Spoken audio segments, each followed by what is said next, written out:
নমস্কার বন্ধুরা, আমি পপিন। আমার রান্নাঘরে আপনাদের সবাইকে স্বাগত।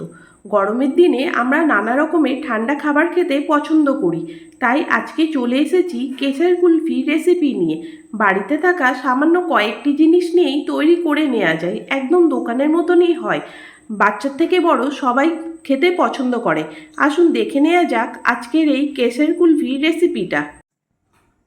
1 লিটার পরিমাণে ফুল ক্রিম লিকুইড দুধ নিয়েছি।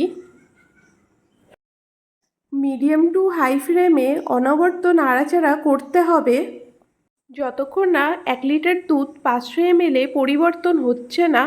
অনবরত নেড়ে চেড়ে দুধটাকে কমে যাওয়া পর্যন্ত অপেক্ষা করে নিতে হবে। দুধটা ভালো মতন ফুটে গেলে কিছুটা দুধ আমি একটা বাটির মধ্যে আলাদা করে নিচ্ছি। গুঁড়ো দুধ দিয়ে দিলাম।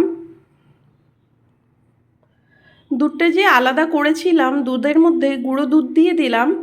গুঁড়ো দুধটা দুধের সাথে ভালো করে মিশিয়ে নিতে হবে। দুধের পরিমাণটা আগের থেকে অর্ধেক হয়ে গেছে। এখন দুধের মধ্যে দিয়ে দিলাম হাফ কাপ চিনি। আপনারা যদি মিষ্টি খেতে বেশি পছন্দ করেন তাহলে চিনির পরিমাণটা বাড়িয়ে দিতে পারেন, তাতে কোনো অসুবিধা নেই। দুধের মধ্যে দিয়ে দিলাম কেশর। কেশরটা দিয়ে মিশিয়ে নিচ্ছি। যেই গুঁড়ো দুধটা করে রেখেছিলাম গুঁড়ো দুধটাকে দিয়ে দিলাম। সব কিছু একসাথে মিশিয়ে নিচ্ছি। দুধটা মাঝে মাঝে নাড়াচাড়া করে নেবেন। খেয়াল রাখবেন দুধটা যেন কড়াইতে লেগে না যায়। দিয়ে দিচ্ছি আমুলের কনডেন্স মিল্ক। দিয়ে দিলাম ড্রাই ফ্রুট কুচি। আমি এখানে কাজু বাদাম আর পেস্তা কুচি দিয়েছি। আপনারা আপনাদের পছন্দ মতন যে কোনো ড্রাই ফ্রুট ব্যবহার করতে পারেন। ড্রাই ফ্রুট না দিলে কোনো ব্যাপার না, ড্রাই ফ্রুট ছাড়াও আপনারা বানিয়ে নিতে পারেন। আর যেহেতু আমি কেশর দিয়েছি, কেশরের ফ্লেভারটা অ্যাড হচ্ছে। আপনারা কেশর দেওয়ার পরে একটু এলাচ গুঁড়ো ব্যবহার করতে পারেন। আমি দিলাম না, কারণ কেশরের আলাদা একটা ফ্লেভার আছে, তাই আমি এলাচ গুঁড়ো ব্যবহার করিনি। অনবরত নেড়েচেড়ে দুধের পরিমাণটা কমিয়ে নিয়েছি। দুধটা 4 ভাগের 1 ভাগ হয়ে গেছে, বোঝাই যাচ্ছে। এই রকমই ঘনত্ব আনতে হবে, এর থেকে বেশি ঘন করা যাবে না। এর থেকে বেশি ঘন করলে কুলফিটা আর জমবে না। এইরকম ঘনত্বই নামাতে হবে। ঠান্ডা হয়ে যাওয়ার পরে আরও কিছুটা গাঢ় হয়ে যাবে। গ্যাসের ফ্লেমটাকে অফ করে নিলাম, ঠান্ডা করে নেব। ঠান্ডা হয়ে গেছে। ঠান্ডা হয়ে যাওয়ার পরে আরও কিছুটা গাঢ় হয়ে গেছে। মিশ্রণটা পুরোপুরি ঠান্ডা হয়ে গেলে আইসক্রিম মোল্ডের মধ্যে নিয়ে নিতে হবে। আপনাদের কাছে যদি আইসক্রিম মোল্ড না থাকে তাহলে আমি মোল্ড ছাড়াও আপনাদেরকে করে দেখাবো। এইভাবে মিশ্রণটা আইসক্রিম মোল্ডের মধ্যে নিয়ে নিতে হবে। মিশ্রণটা পুরোপুরি ঠান্ডা হয়ে যাওয়ার পরেই আইসক্রিম মোল্ডের মধ্যে নেবেন, গরম অবস্থাতে নেবেন না। মিশ্রণটা মোল্ডের মধ্যে নেওয়া হয়ে গেছে।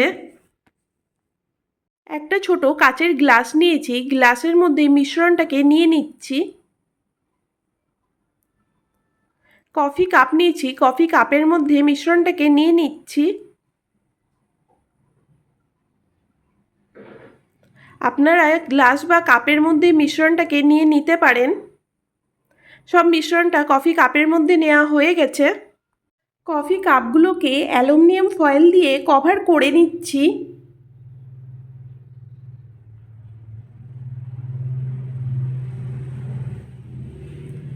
গ্লাসের মধ্যে মিশ্রণটা নিয়েছিলাম, গ্লাসের উপরেও অ্যালুমিনিয়াম ফয়েল দিয়ে কভার করে নিচ্ছি। মোল্ডের উপরেও একসাথে অ্যালুমিনিয়াম ফয়েল দিয়ে কভার করে নিচ্ছি। ছুরি দিয়ে মাঝখানে অল্প একটু কেটে নেব।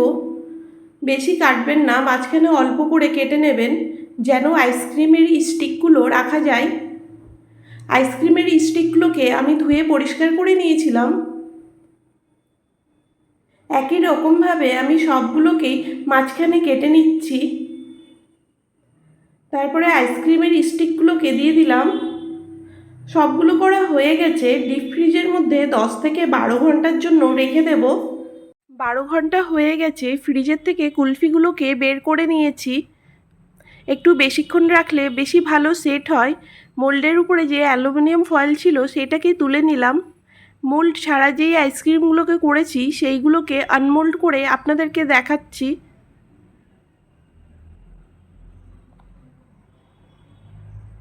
এই রকমভাবে আপনারাও করে নিতে পারেন। যদি আপনাদের কাছে মোল্ড না থাকে, আপনারা গ্লাস বা কফি কাপের মধ্যে এরকমভাবে আপনারাও করে নিতে পারেন।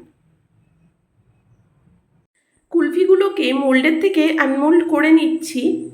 এমনি করে আপনারাও বাড়িতে করে নিতে পারেন। বাচ্চার থেকে বড় সবাই পছন্দ করবে। সামান্য কয়েকটি জিনিস নিয়েই তৈরি করে নেওয়া যায়। আজকের কুলফি আইসক্রিম রেসিপিটা আপনাদের কেমন লাগলো অবশ্যই জানাবেন। যদি ভালো লাগে আপনারাও ঠিক এই রকমভাবে বাড়িতে ট্রাই করে দেখতে পারেন। আমার চ্যানেলে নতুন কোনো বন্ধু থাকলে আমার চ্যানেলটাকে সাবস্ক্রাইব করে নেওয়ার অনুরোধ রইল। পুরনো বন্ধুদেরকে পাশে থাকার জন্য ধন্যবাদ। বেল আইকনটা প্রেস করে নেবেন, কারণ আমি যখনই কোনো নতুন রেসিপি দেব খুব তাড়াতাড়ি আপনাদের কাছে পৌঁছিয়ে যাবে। আজকে এই পর্যন্ত, আবার হাজির হয়ে যাব নতুন কোনো রেসিপি নিয়ে। ভালো থাকবেন, সুস্থ থাকবেন, ধন্যবাদ।